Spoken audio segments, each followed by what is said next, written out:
So guys, good afternoon guys. Ito yung mga batikan na mga mekaniko ni Boss Jong. Ayan. Ayan naman si Boss Jong. Ayan. Boss Jong, kaway-kaway naman dyan. Ayan, yung kanyang shop. Ayan. Bugs!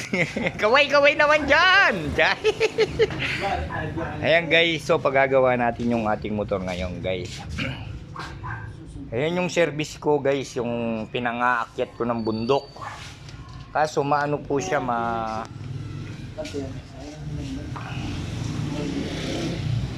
Ayun siya guys, kasi yung spark plug niya po lumalabas. Kaya ipaano natin, tapos papapalit po natin to kahit yung second hand lang din. O kaya kung kailangan pa nilang, tignan mo na lang Boss Bogs kung ano yung ano nung shock.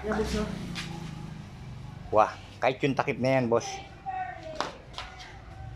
Yan lang po yung pinaghahanap buhay natin guys. Hindi naman po natin kailangan yung magandang motor.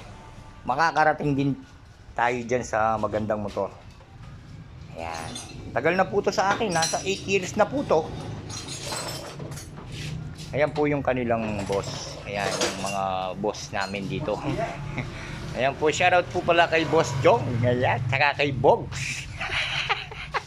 Ayan. Ayan po yung mga ano niya dito guys, yung mga piyesa niya na ayan. Ayan po yung kanyang mga piyesa pagka may mga sira. Ayan. Dami niya guys. Ayan, tulad yan, may papalitan yung takip, dito din manggagaling yan. Ayan po.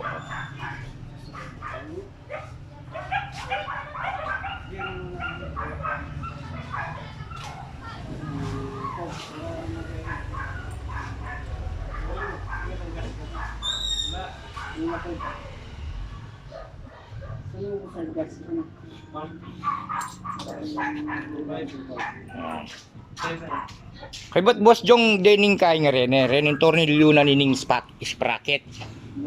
Milalako naman.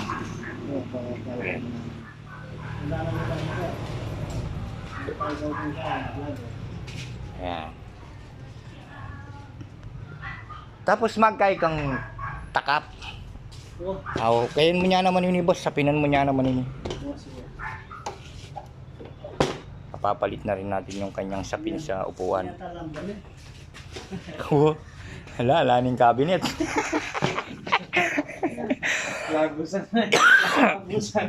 Ay ba't niyo may pakliye niya eh. Shoutout mo yung kanita boy ma. May pakliye niya eh, manyayad na yung kanakong kaya. Buri ko pinsan na yung gawang ko. Ala yung kalupang kaya na eh. Be, ating tapanguto kita eh. So paayos natin yan guys. So guys, maraming salamat sa inyo guys. Huwag nyo pong kalimutan i-like and share and subscribe. Pakipindot na rin po yung notification bell. Ayan po si Boss Jong.